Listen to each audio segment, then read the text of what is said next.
ಸ್ನೇಹಿತರೆ ನಮಸ್ತೆ. ಅದ್ಯಾವ ಜನ್ಮದ ಕರ್ಮನೋ ಏನೋ ನಮಗೆ ಗೊತ್ತಿಲ್ಲ. ಇಂಥ ಗೃಹ ಮಂತ್ರಿಗಳನ್ನ ನಾವು ಪಡ್ಕೊಂಡಿದ್ದೀವಿ. ಆ ಗೃಹ ಮಂತ್ರಿ ಸ್ಥಾನಕ್ಕೆ ಬಂದು ಕೂತ್ಕೊಳ್ಳೋ ಯಾರಿಗೂ ಕೂಡ ಸಂವಿಧಾನದ ನಯಾ ಪೈಸದಷ್ಟು ಕೂಡ ಜ್ಞಾನ ಇರೋದಿಲ್ಲ. ಕೇವಲ ಸಣ್ಣ ಜ್ಞಾನವೂ ಕೂಡ ಇರೋದಿಲ್ಲ. ಕೇಳ್ತಾರೆ, ಅವ್ರು ಯಾರು ಗಾಡಿ ತಡೆಯೋದಕ್ಕೆ, ಇವ್ರು ಯಾರು ಗಾಡಿ ತಡೆಯೋದಕ್ಕೆ. ನಾವು ಅಕ್ರಮವಾಗಿ ಕಸಾಯಿಖಾನೆಗೆ ಬಹಳ ಹಿಂಸಾತ್ಮಕವಾಗಿ, ಕ್ರೂರವಾಗಿ, ಅಮಾನುಷವಾಗಿ, ಮಾನವೀಯತೆ ಇಲ್ಲದೆ ಅವುಗಳನ್ನ ಕಟ್ಟಿ ಹಿಂಸಾತ್ಮಕವಾಗಿ ಅಷ್ಟೊಂದು ಹಿಂಸೆಯನ್ನು ಯಾವ ಪ್ರಾಣಿಗಳಿಗೂ ಯಾವ ಜೀವಕ್ಕೂ ಕೊಡೋದಿಲ್ಲ. ಅಷ್ಟು ಹಿಂಸೆ ಕೊಟ್ಟು ತಗೊಂಡು ಹೋಗ್ತಾ ಇರ್ತಕ್ಕಂಥ ಗಾಡಿಗಳನ್ನ ತಡಿಲಿಕ್ಕೆ ಇವ್ರು ಯಾರು ಅಂತ ಕೇಳ್ತಾರೆ. ಯಾರು ಇವ್ರಿಗೆ ರೈಟ್ಸ್ ಕೊಟ್ಟೋರು ಅಂತ ಇವ್ರಿಗೆ ಗೊತ್ತಿಲ್ವಾ? ಸಂವಿಧಾನ ಓದಿಲ್ವೇನ್ರಿ ನೀವು? Every citizen have rights to stop crime. ಪ್ರತಿಯೊಬ್ಬ ವ್ಯಕ್ತಿಗೂ, ಪ್ರತಿಯೊಬ್ಬ ನಾಗರಿಕನಿಗೂ, ಪ್ರತಿಯೊಬ್ಬ ಪ್ರಜೆಗೂ ಕೂಡ ತನ್ನ ಕಣ್ಣು ಮುಂದೆ ಒಂದು ಅಪರಾಧ ನಡಿಬೇಕಾದ್ರೆ ಅದನ್ನ ತಡೆಯುವ ಹಕ್ಕು ಇದೆ, ತಡಿಬೇಕು.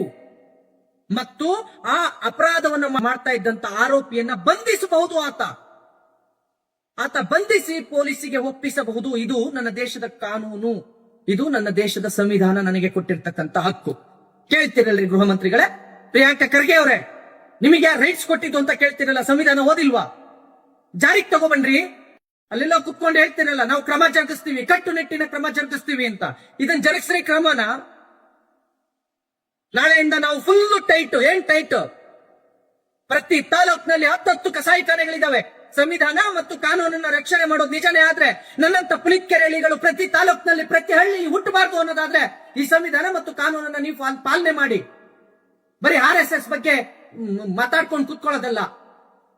ಮಾತೆತ್ತಿದ್ರೆ RSS, ಅದ್ರ ಬದಲು ನೀವು ಪೊಲೀಸ್ನವ್ರಿಗೆ ಹೇಳಿ, ಒಂದು ಕಸಾಯಿಖಾನೆ ಇರಬಾರ್ದು ನಿಮ್ಮ ವ್ಯಾಪ್ತಿಯೊಳಗೆ ಅಂತ ಪ್ರತಿ SP ಗೆ ಹೇಳ್ರಿ. ಪುಲಿಕೆರೆಳಿ ಬರ್ಬೇಕಾ ಕಸಾಯಿಖಾನೆಗಳನ್ನ ಬಂದ್ ಮಾಡಿಸೋದಕ್ಕೆ? ಅಥವಾ ಅದನ್ನ ಸಮಾಜಕ್ಕೆ ತೋರಿಸೋದಕ್ಕೆ ನಾನು ಬರ್ಬೇಕಾ? ಎಲ್ಲಿದೆ ಅಂತ ಕೇಳ್ತೀರಾ? ಸಂವಿಧಾನದಲ್ಲಿ ಎಲ್ಲಿದೆ ಗೊತ್ತಾ ನಿಮಗೆ? ನಾನು ತೋರಿಸ್ಲಾ? ಬನ್ನಿ, ನಾನು ತೋರಿಸ್ತೀನಿ. ಪ್ರಿಯಾಂಕಾ ಖರ್ಗೆ ಅವರೇ, ಭಾರತದ ಸಂವಿಧಾನ ಇದು. ಮೊದಲು ಈ ಸಂವಿಧಾನವನ್ನ ನೀವು ಏನು ಕಿಸೆಯಲ್ಲಿ ಇಟ್ಕೊಂಡು ಓಡಾಡ್ತಾ ಇದೀರಲ್ಲ, ಅದನ್ನ ಬಿಟ್ಟು ಈ ಭಾರತದ ಸಂವಿಧಾನವನ್ನ ತಗೊಂಡು ಪ್ರತಿಯೊಬ್ಬ SP ಅವ್ರ ಕೈಲಿ, DCP ಅವ್ರ ಕೈಲಿ, ಮತ್ತೆ ನಿಮ್ ಕಮಿಷನರ್ ಅವ್ರ ಕೈಲಿ ಕೊಡಿ ಇದನ್ನ. ಮತ್ತೆ ಯಾವನೋ ಕೇಳ್ತಾನಲ್ಲ, ಗೋವನ್ ರಾಷ್ಟ್ರೀಯ ಪ್ರಾಣಿ ಮಾಡಿ ಅಥವಾ ಗೋ ಯಾರು ಹೇಳಿದ್ದು ನಿಮಗೆ, ಅಲ್ಲಿ ಹೋಗಿ ಕೊಡಕೇಳಿ. ಪ್ರತಿಯೊಬ್ಬನಿಗೂ ಯಾವನ್ ಪ್ರಶ್ನೆ ಮಾಡ್ತಾನೆ ಅವನಿಗೆ. ಇದು ಭಾರತದ ಸಂವಿಧಾನದ ಪ್ರತಿ. ಈ ಭಾರತದ ಸಂವಿಧಾನದ ಪ್ರತಿಯಲ್ಲಿ ಗೋಹತ್ಯೆಯನ್ನು ನಿಷೇಧಿಸಬೇಕು ಅಂತ ಹೇಳಿ ಬಾಬಾ ಸಾಹೇಬ್ ಅಂಬೇಡ್ಕರ್ ಅವರಲ್ವಾ ಸಂವಿಧಾನ ಬರೆದಿದ್ದು? ನೋಡಿ, ಇಲ್ಲಿ ಬರೆದಿದ್ದಾರೆ. ಆರ್ಟಿಕಲ್ 48, ಸಂವಿಧಾನದ ಆರ್ಟಿಕಲ್ 48 ನಲ್ಲಿ ಏನಂತ ಬರೆದಿದ್ದಾರೆ? ಕೃಷಿ ಮತ್ತು ಪಶುಸಂಗೋಪನೆಯ ಸಂಘಟನೆ. ರಾಜ್ಯವು ಕೃಷಿಯನ್ನು ಮತ್ತು ಪಶು ಸಂಗೋಪನೆಯನ್ನು ಆಧುನಿಕ ಮತ್ತು ವೈಜ್ಞಾನಿಕ ರೀತಿಯಲ್ಲಿ ಸಂಘಟನೆಗೊಳಿಸುವುದಕ್ಕಾಗಿ ಪ್ರಯತ್ನಿಸತಕ್ಕದ್ದು ಮತ್ತು ವಿಶೇಷವಾಗಿ ತಳಿಗಳನ್ನು ಸಂರಕ್ಷಿಸಿ ಸುಧಾರಣೆಗೊಳಿಸುವುದಕ್ಕಾಗಿ ಹಸುಗಳ ಮತ್ತು ಕರುಗಳ ಹಾಗೂ ಇತರ ಹಾಲು ಕೊಡುವ ಮತ್ತು ಭಾರ ಎಳೆಯುವ ಜಾನುವಾರುಗಳ ವಧೆಯನ್ನು ನಿಷೇಧಿಸುವುದಕ್ಕಾಗಿ ಕ್ರಮ ಕೈಗೊಳ್ಳತಕ್ಕದ್ದು. ಇದನ್ನ ಸಂವಿಧಾನದ ಆರ್ಟಿಕಲ್ 48 ನಲ್ಲಿ ಬರೀಲಾಗಿದೆ. ಪುನೀತ್ ಕೆರೆಳ್ಳಿ ಹೇಳ್ತಾ ಇರೋದಲ್ಲ, RSS ಹೇಳ್ತಾ ಇರೋದಲ್ಲ. ಬೆಳಗ್ಗೆ ಎದ್ರೆ RSS ಬಗ್ಗೆ ಮಾತಾಡ್ತಿರಲ್ಲ, ಇದು RSS ಬರ್ದಿರೋದಲ್ಲ. ಬಾಬಾ ಸಾಹೇಬ್ ಅಂಬೇಡ್ಕರ್ ಅವರು ಸಂವಿಧಾನದ ಆರ್ಟಿಕಲ್ 48 ಬರ್ದಿರೋದು. ಇದ್ರ ಪ್ರಕಾರ ಕರ್ನಾಟಕ ಆಕ್ಟ್ ಏನು, ಕರ್ನಾಟಕದಲ್ಲಿ ನಿಮ್ಮ ಪ್ರಜಾಪ್ರಭುತ್ವದಲ್ಲಿ, ನಿಮ್ಮ ಪ್ರಜಾಪ್ರಭುತ್ವ ಏನಿದೆ, ಅದರಲ್ಲಿ ವಿಧಾನಸೌಧದಲ್ಲಿ ಎಲ್ಲಾ ಶಾಸಕರುಗಳು ಸೇರಿ ತಂದಿರತಕ್ಕಂತ ಅಮೆಂಡ್ಮೆಂಟ್ ಇದು. ಏನಿದು? The Karnataka prevention of slaughter and provision cattle act 2020. ಇದನ್ನು ಕೂಡ ಜಾರಿಗೆ ತರಬೇಕು. ತೋರಿಸಿ ಇದನ್ನ ಫಸ್ಟ್. ಅಷ್ಟೇ ಅಲ್ಲ, ಯಾರು ಕೊಟ್ಟಿದ್ದು ನಿಮಗೆ ಹಕ್ಕನ್ನ ಬಂಧಿಸ್ಲಿಕ್ಕೆ? ಯಾರು ಕೊಟ್ಟಿದ್ದು ನಿಮ್ಮ ಹಿಡಿಲಿಕ್ಕೆ? ಯಾರು ಹೇಳಿದ್ದು ನಿಮಗೆ ಗಾಡಿ ತಡಿಲಿಕ್ಕೆ ಅಂತ ಹೇಳ್ತಿರಲ್ಲ? ಇದು BNSS, ಭಾರತೀಯ ನಾಗರಿಕ ಸುರಕ್ಷಾ ಸಂಹಿತೆ ಅಂತ ಇದೆ. ಓದ್ಕೊಳ್ಳಿ ಇದನ್ನ ಫಸ್ಟ್. ಈ BNSS ಅಡಿಲಿ ಎಲ್ಲಿದೆ ರೈಟ್ಸ್ ಅಂತ ನೀವು ಕೇಳ್ಬೋದು. ಓದಕ್ ಬರ್ಲಿಲ್ಲ ಅಂದ್ರೆ ಪ್ರಿಯಾಂಕಾ ಖರ್ಗೆ ಅವರ ಸ್ವಲ್ಪ ಓದ್ಕೋಬೇಕು, ತಿಳ್ಕೋಬೇಕು. ಆಮೇಲೆ ಬಂದು ಅಲ್ಲಿ ಕೋಟು ಬುಟ್ಟು ಹಾಕೊಂಡು ಕುತ್ಕೋಬೇಕು. ಸುಮ್ನೆ ಪ್ರಶ್ನೆ ಮಾಡೋದಲ್ಲ. ನಿಮಗೆ ಯಾರು ರೈಟ್ಸ್ ಕೊಟ್ಟಿದ್ದು, ನೀವ್ ಯಾರು ಗಾಡಿ ತಡಿಲಿಕ್ಕೆ ಅಂತ? ಸಂವಿಧಾನ ಮತ್ತು ಕಾನೂನು ಕೊಟ್ಟಿರೋ ರೈಟ್ಸ್ ನಲ್ಲಿ ಕೆಲಸ ಮಾಡ್ತಾ ಇರೋದು ನಾವು. ಸೆಕ್ಷನ್ 40 ಖಾಸಗಿ ವ್ಯಕ್ತಿಯಿಂದ ದಸ್ತಗಿರಿ. ಇದು CRPC 42 ನಲ್ಲಿ ಇತ್ತು. ಈಗ BNSS ಆದ್ಮೇಲೆ 40 ಬಂದಿದೆ. ಖಾಸಗಿ ವ್ಯಕ್ತಿ ಅಂದ್ರೆ ಪುನೀತ್ ಕೆರೆಳ್ಳಿ ಆಗಿರ್ಬೋದು, XYZ ಗೋಪಿಗೌಡ ಆಗಿರ್ಬೋದು, ಅಥವಾ ಮತ್ತೆ ಯಾರೇ ಆಗಿರ್ಬೋದು, ಯಾವುದೇ ಖಾಸಗಿ ವ್ಯಕ್ತಿಯು ಅಪರಾಧವನ್ನು ತನ್ನ ಮುಂದೆ ಮಾಡಿದ ಅಥವಾ ಘೋಷಿತ ಅಪರಾಧಿಯನ್ನು ದಸ್ತಗಿರಿ ಮಾಡಬಹುದು, ಮೀನ್ಸ್ ಅರೆಸ್ಟ್ ಮಾಡಬಹುದು ಅಥವಾ ವಶಕ್ಕೆ ತಗೋಬಹುದು. ಆದರೆ ಅನವಶ್ಯಕ ವಿಳಂಬವಿಲ್ಲದೆ, ತಡ ಮಾಡದೆ ಆ ವ್ಯಕ್ತಿಯನ್ನ ಪೊಲೀಸ್ ಅಧಿಕಾರಿಗೆ ಒಪ್ಪಿಸಬೇಕು. ಒಂದು ವೇಳೆ ಅಲ್ಲಿ ಆರಕ್ಷಕರು ಪೊಲೀಸರು ಇರ್ಲಿಲ್ಲ ಅಂದ್ರೆ ಅಂತ ವ್ಯಕ್ತಿಯನ್ನು ಸಮೀಪದ ಪೊಲೀಸ್ ಠಾಣೆಗೆ ಕರೆದುಕೊಂಡು ಹೋಗತಕ್ಕದ್ದು. ಯಾರಿದನ್ನ ಹೇಳಿದ್ದು? ನಾನು ಪುನೀತ್ ಕೆರೆಳ್ಳಿ ಮಾಡಿದ್ದ ಈ ಕಾನೂನ್ನ? ಯಾರಿಡಿ ಗಾಡಿ ತಡಿಲಿಕ್ಕೆ ಯಾರು ಅವಕಾಶ ಕೊಟ್ಟಿದ್ದು? ಗಾಡಿ ಹಿಡಿಲಿಕ್ಕೆ ಯಾರು ಹೇಳಿದ್ದು ಅಂತಿರಲ್ಲ. ಈ ಕಾನೂನು ಮಾಡಿದವ್ರು ಯಾರು? ಅವನ ಎದುರು ಘಟನೆ ಅಥವಾ ಅಪರಾಧ ವ್ಯಕ್ತಿಯನ್ನು ಕಂಡಾಗ ಆತನನ್ನು ಬಂಧಿಸಬಹುದು ಅಂತ ಹೇಳಿ ಯಾರಿಗೆ ಬರ್ದಿರೋದು? ನಾವು ಸಂವಿಧಾನ ಏನ್ ಹೇಳಿದ್ಯೋ ಅದನ್ನ ಪಾಲಿಸಿದ್ರೆ ಅದು ನಿಮಗೆ ನೈತಿಕ ಪೊಲೀಸ್ಗಿರಿ ಅನ್ಸುತ್ತಾ? ನನ್ನ ಕಣ್ಣು ಮುಂದೆ ಒಂದು ಅಪರಾಧ ನಡೀತಾ ಇದೆ, ಆ ಅಪರಾಧವನ್ನ ಪೊಲೀಸಿಗೆ ಫೋನ್ ಮಾಡ್ತೀವಿ, ಫಸ್ಟ್ 112 ಫೋನ್ ಮಾಡ್ತೀವಿ, ಸ್ಪಾಟಿಗೆ ಪೊಲೀಸ್ ಕರ್ಸ್ಕೊತೀವಿ, ಆ ಗಾಡಿನ ತಡಿತೀವಿ, ಅದರಲ್ಲಿ ಇರ್ತಕ್ಕಂಥ ಆರೋಪಿಗಳನ್ನ ಪೊಲೀಸರಿಗೆ ಇಟ್ಕೊಳ್ಳಿ ಅಂತ ಹೇಳ್ತೀವಿ. ಯಾವ್ದು ತಪ್ಪು ಇದ್ರಲ್ಲಿ? ಯಾವ್ದ್ರಿ ತಪ್ಪು ಇದ್ರಲ್ಲಿ? ಮಾಸ್ತಿಲಿ ಕಸಾಯಿಖಾನೆ ನಡೀತಾ ಇದ್ರೆ ಅದು ಸಂವಿಧಾನ ಬಾಹಿರವಾಗಿ, ಕಾನೂನು ಬಾಹಿರವಾಗಿ ನಡೀತಾ ಇರುತ್ತೆ. ಅದನ್ನ ಪ್ರಶ್ನೆ ಮಾಡೋ ಹಕ್ಕನ್ನ ಸಂವಿಧಾನ ನನಗೆ ಕೊಟ್ಟಿದೆ. ಅವನು ಯಾರು ಕೇಳೋದಕ್ಕೆ ಅಂತ ಕೇಳ್ತಿರಲ್ಲ. ನಾಚಿಕೆ ಆಗೋದಿಲ್ಲ ನಿಮಗೆ? ಯಾವುದೇ ಕಸಾಯಿಖಾನೆ ಎಲ್ಲೇ ನಡೀತಾ ಇರಲಿ ಅದನ್ನ ಹೋಗಿ ತಡೆದು ಪೊಲೀಸರಿಗೆ ತಿಳಿಸುವ ಹಕ್ಕು ನನಗಿದೆ, ನಾನು ಮಾಡ್ತೀನಿ. ಯಾರು ಯು ಯಾರು ಅಂತ ಕೇಳುವವರು ಸಂವಿಧಾನಕ್ಕೆ ಅಗೌರವ ಮಾಡದಂತೆ ಹೇಳಿ. ಅವರಿಗೆ ಯಾರ್ಯಾರು ಕೇಳ್ತಿದ್ದಾರೋ ಅವ್ರಿಗೆಲ್ಲರಿಗೂ ಹೇಳಿ, ಸಂವಿಧಾನದಲ್ಲಿ ಇದೆ. ಪುನೀತ್ ಕೆರೆಳಿ ಮಾಡ್ತಾ ಇರೋದು ಸಂವಿಧಾನವಾಗಿ. ಇದೇ ಸಂವಿಧಾನ ಏನ್ ಹೇಳಿತೋ ನಾನು ಓದ್ಕೊಂಡಿದ್ದೀನಿ. ನಿಮ್ ತರ ಕುತ್ಕೊಂಡು ಬರೀ ಕಿಸೆಯಲ್ಲಿ ಇಟ್ಕೊಂಡಿಲ್ಲ ಸಂವಿಧಾನವನ್ನು, ನಾನು ಪ್ಯಾಕೆಟ್ ಅಲ್ಲಿ ಇಟ್ಕೊಂಡಿಲ್ಲ. ಭಾರತೀಯ ನಾಗರಿಕ ಸಂರಕ್ಷಣಾ ಇದನ್ನು ಓದ್ಕೊಂಡಿದ್ದೀನಿ ನಾನು, ಸಂರಕ್ಷಣಾ ಸಮಿತಿಯನ್ನು ಓದ್ಕೊಂಡಿದ್ದೀನಿ ನಾನು, ಅದ್ರ ಪ್ರಕಾರ ಕೆಲಸ ಮಾಡ್ತಾ ಇದ್ದೀನಿ. ಕ್ಯಾಟಲ್ ಆಕ್ಟ್ 2020 ಕ್ಯಾಟಲ್ ಆಕ್ಟ್ ಬಂತು, ಅದ್ರ ಪ್ರಕಾರ ಮಾಡ್ತಾ ಇದ್ದೀನಿ. ಇವೆಲ್ಲ ಹೊರತಾಕ್ಬಿಡ್ರಿ, ನಿಮ್ ಕೈಲಾಗುತ್ತೇನ್ರಿ ಹೊರತಾಕಕ್ಕೆ ಇವನ್ನ? ಇದನ್ನ ಬೇಡ ಅಂತ ಹೇಳ್ಬಿಡ್ರಿ. ಇದ್ರಲ್ಲಿ ಇರ್ತಕ್ಕಂಥ ಅಳಿಸ್ರಿ, ಸಂವಿಧಾನದಲ್ಲಿ ಅದನ್ನ ತೆಗೆದು ಬಿಡಿ. ನಾನು ಯಾಕೆ ಮತ್ತೆ ಬಡ್ಕೊಳ್ಳಿ? ಸಂವಿಧಾನದಲ್ಲಿ ಇಲ್ಲ ಅಂದ್ರೆ ನಾನು ಯಾಕೆ ಬಂದಲ್ಲಿ ತಡಿತೀನಿ?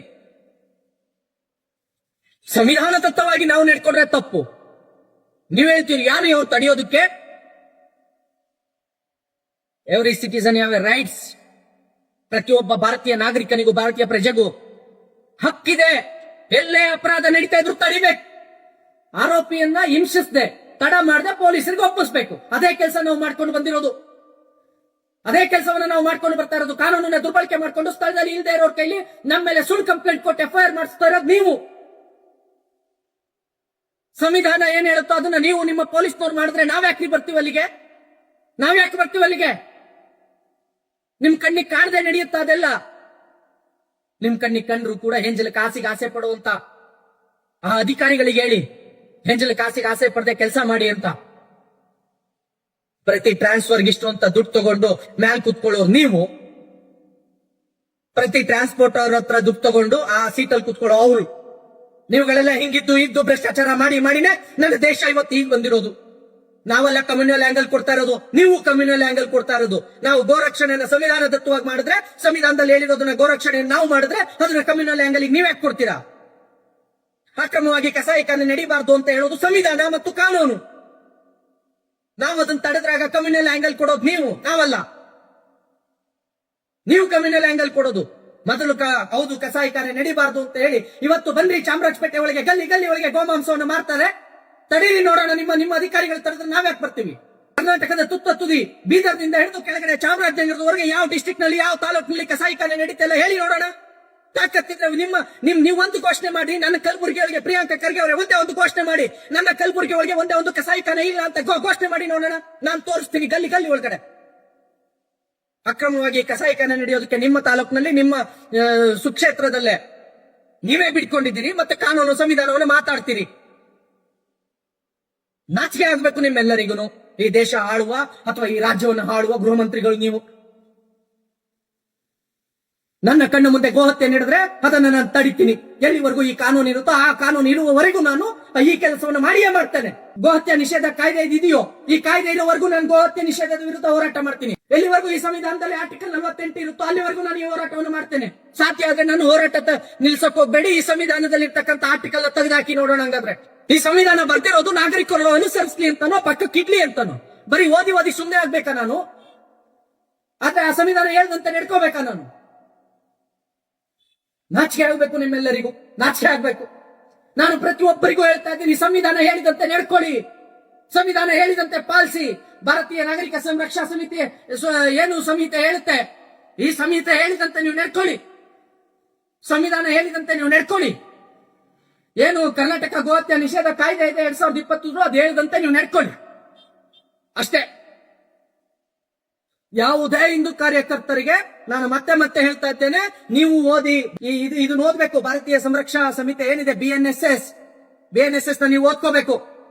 ಕ್ಯಾಟಲ್ ಆಕ್ಟ್ ಅನ್ನು ನೀವು ಓದ್ಕೋಬೇಕು, ಸಂವಿಧಾನವನ್ನು ನೀವು ಓದ್ಕೋಬೇಕು, ಪ್ರತಿಯೊಬ್ಬ ಗೋರಕ್ಷಕನು ಓದ್ಕೋಬೇಕು. ಆಗ ಧೈರ್ಯದಲ್ಲಿ ನಿಂತ್ಕೊಂಡು ಹೇಳ್ತೀರಿ. ಮೊನ್ನೆ ಚಿತ್ರದುರ್ಗದಲ್ಲಿ ಪಾಪ ಹುಡುಗರು, ಅವ್ರಿಗೆ ಗೊತ್ತಿಲ್ಲ, ನೀವು ಯಾರೇ ಗೋರಕ್ಷಣೆಗೆ ಹೋಗ್ಬೇಕಾದ್ರೆ ಇವನ್ನೆಲ್ಲ ಓದ್ಕೊಂಡಿರ್ಬೇಕು ನೀವು. ಹಾಗೆ ಯಾರು ಬಂದ್ರು ಉತ್ತರ ಕೊಡ್ಬೋದು ನಾವು. ಪ್ರಿಯಾಂಕಾ ಖರ್ಗೆ ಅವರೇ, ಈ ಸವಾಲ್ ಕೊಡ್ತಾನೆ, ಸ್ವೀಕರಿಸೋದಕ್ಕೆ ನಿಮಗೆ ಸಾಧ್ಯ ಇದೆಯಾ? ಗೃಹ ಮಂತ್ರಿಗಳೇ, ನಿಮ್ಮ ಲಿಮಿಟ್ಸ್ ಇಡೀ ಕರ್ನಾಟಕ ಆಗಿದೆ. ನೀವು ಕರ್ನಾಟಕದ ಗೃಹ ಮಂತ್ರಿಗಳು. ನಾನು ಈ ರಾಜ್ಯದ ಪ್ರಜೆಯಾಗಿ ನಿಮ್ಮಲ್ಲಿ ಈ ಮಾತನ್ನು ಕೇಳ್ತಾ ಇದ್ದೀನಿ. ಕಸಾಯಿಖಾನೆಗಳನ್ನ ಬಂದ್ ಮಾಡಿಸೋ, ಅಕ್ರಮವಾಗಿ ಕಾನೂನು ಬಾಹಿರವಾಗಿ ನಡೀತಾ ಇರ್ತಕ್ಕಂಥ ಕಸಾಯಿಖಾನೆಗಳನ್ನ ಬಂದ್ ಮಾಡಿಸಿ ಕರ್ನಾಟಕದಲ್ಲಿ ಶಾಂತಿ ಸುವ್ಯವಸ್ಥೆಯನ್ನು ಕಾಪಾಡೋ ತಾಕತ್ತು ನಿಮಗಿದೆಯಾ? ನಿಮಗಿದ್ರೆ ಹೇಳಿ. ಪ್ರತಿ ಒಂದನ್ನು ನಿಮ್ಮ ಆಫೀಸಿಗೆ ತಗೊಬಂದು ಲೊಕೇಶನ್ ಸಮೇತ ಕೊಡ್ತೀನಿ ನಾನು. ತಾಕತ್ತಿದ್ರೆ ಸ್ವೀಕರಿಸಿ. ಸುಮ್ಮನೆ RSS ಬಗ್ಗೆ ಯಾಕೆ ಮಾತಾಡ್ತೀರಿ? ಕೋಮು ಬೀಜ ಅಂತ. RSS ಯಾವತ್ತು ನಮಗೆ ದ್ವೇಷವನ್ನು ಕಲ್ಸ್ಕೊಡ್ಲಿಲ್ಲ. ಸಂವಿಧಾನದಂತೆ ನಡ್ಕೊಳ್ಳಿ ಅಂತ ಹೇಳ್ತು ನಾವು ಸಂವಿಧಾನದಂತೆ ನಡ್ಕೊಳ್ತಾ ಇದೀವಿ. ನೀವು ಸಂವಿಧಾನದಂತೆ ನಡ್ಕೊಳ್ಳೋದೇ ಆದ್ರೆ, ನೀವು ಸಂವಿಧಾನವನ್ನು ಪಾಲಿಸೋದೇ ಆದ್ರೆ ಬನ್ನಿ ನಾವೆಲ್ಲರೂ ಸೇರ್ಕೊಳ್ಳೋಣ. ಎಲ್ಲೆಲ್ಲಿ ಈ ಕಾನೂನು ಬಾಹಿರವಾಗಿ ಕಸಾಯಿಖಾನೆ ನಡೀತಾ ಇದ್ದು ಅದನ್ನೆಲ್ಲ ಬಂದ್ ಮಾಡಿಸೋಣ.